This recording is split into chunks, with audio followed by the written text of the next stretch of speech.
اوپر اڑتا ہے، اگر اس کے پنکھ میں سے چند تتروں کو نکال دیا جائے تو بعض کی اڑان کمزور ہو جاتی ہے۔ اس دیش میں جتنی کمیونٹیاں رہتی ہیں، جتنی قومیں رہتی ہیں، جتنے لوگ بستے ہیں، جتنے علاقے ہیں، اگر ایک علاقہ کمزور پڑتا ہے یا ایک علاقے میں بسنے والے باشندگان کمزور پڑتے ہیں تو یہ دیش کمزور پڑتا ہے۔ یہ سماج سدھار کا پروگرام صرف دیش پریم میں کیا گیا ہے، اس دیش کو اوپر اٹھانے کے لیے، دیش کو نقصان سے بچانے کے لیے پروگرام کیا گیا ہے۔ ایک بات۔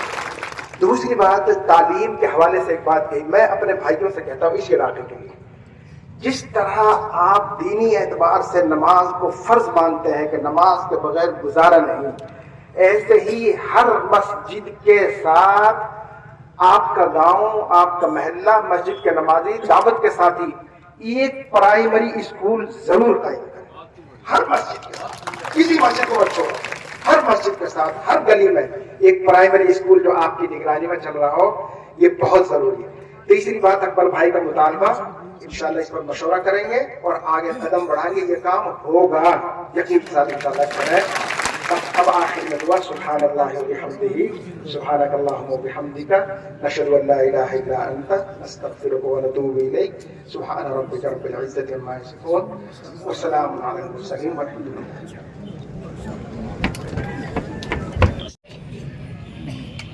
اس چیز کو بھگت رہا،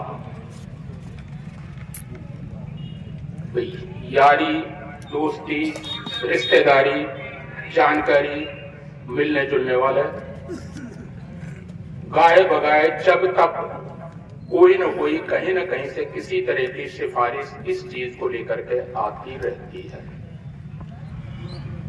پر مجھے خوشی ہے یہ کہتے ہوئے یہاں پر کہ آج تک نہ تو کسی کی سفارش کی ہے اور نہ ہی جس سے سفارش کی توقع کے لیے میرے پاس آتے ہیں اس نے آج تک میوات کے سائبر کرائم میں لگے ہوئے لوگوں کے خلاف سخت کارروائی کی ہوگی، صرف اس حساب سے کہ میوات کو بگڑنے سے روکنے کے لیے کارروائی کرنا ضروری ہے، اس میں ان کے لیے کوئی ہمدردی نہیں ہے۔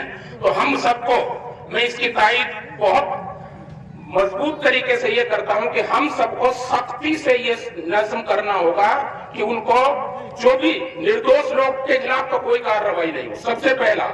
سب سے پہلا نردوش آدمی کو جیسے ہی ہم ملزم بناتے ہیں، اس کی کارروائی کرتے ہیں، اس کے آڑ میں دوشی بھی بچنے کی بات کرتا ہے، اور ہم جانتے ہیں۔ اس لیے ہمیں دوشیوں کے خلاف سماجک طور پر، علاقائی طور پر اور پرشاسنک طور پر سخت کارروائی کرنی ہے۔ میں اس کی پورے مخلص انداز سے اور پوری طرح سے تائید کرتا ہوں اور اس کے لیے اپنے آپ کو پیش بھی کرتا ہوں۔ میرے سے جو بھی کام لیں گے آپ، اس کے لیے میں حاضر ہوں انشاءاللہ۔ لایا ہی نہیں بلکہ کھوکھلا کر دیا ہے۔ دین و دنیا کے اعتبار سے ہم کو 20 سال پیچھے دھکیل دیا ہے، جس کے نتیجے میں نسل نو تعلیم سے دور ہوتی جا رہی ہے، جو کہ تعلیم ایک ایسا ہتھیار ہے جو انسانی ترقی کا سب سے بہترین طریقہ اور ذریعہ ہے۔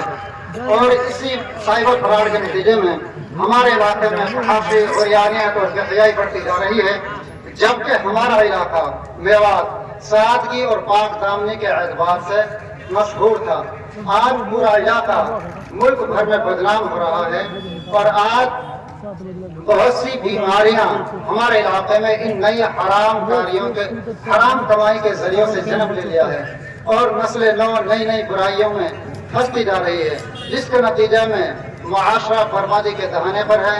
اس لیے ذمہ دارانہ قوم کی فکر دلائی جاتی ہے چند باتوں کی طرف۔ نمبر 1، بلیک میل ایسا گھناؤنا عمل ہے جو انسانی فطرت کے تصور سے باہر ہے، جس کی وجہ سے بہت سے گھر اجڑ گئے اور جوان بیٹیوں کی شادی رک گئی، اور بہت سی جوان بیٹیاں بیوہ ہو گئی، اور بہت سی جوان بیوی بیوہ ہو گئی، اور باپ اور بھائی نے سوسائڈ کر لیا۔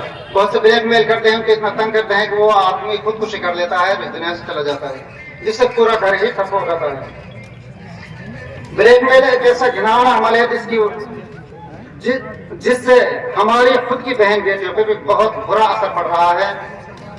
نمبر 2، آن لائن ٹھگی، سبھی دھوکہ دہی اس میں شامل ہیں، چاہے جو بھی طریقہ کار ہو۔ یہ سبھی طریقے اسلامی نقطۂ نظر سے ناجائز اور حرام ہیں، اس لیے ہر مسلمان بحیثیت مسلمان ایسے برے طریقوں سے اپنا آپ کو بچائیں اور اچھا طریقہ کار اختیار کریں اور اپنی دنیا اور آخرت کو سنواریں اور اپنی نوجوان نسل کی فکر کریں اور نوجوان نسل کے مستقبل کی فکر کریں اور ان کو تعلیم سے جوڑیں اور ان برے طریقوں سے بچائیں اور تعلیم سے ان کو جوڑنے کی کوشش کریں۔ السلام علیکم ورحمۃ اللہ۔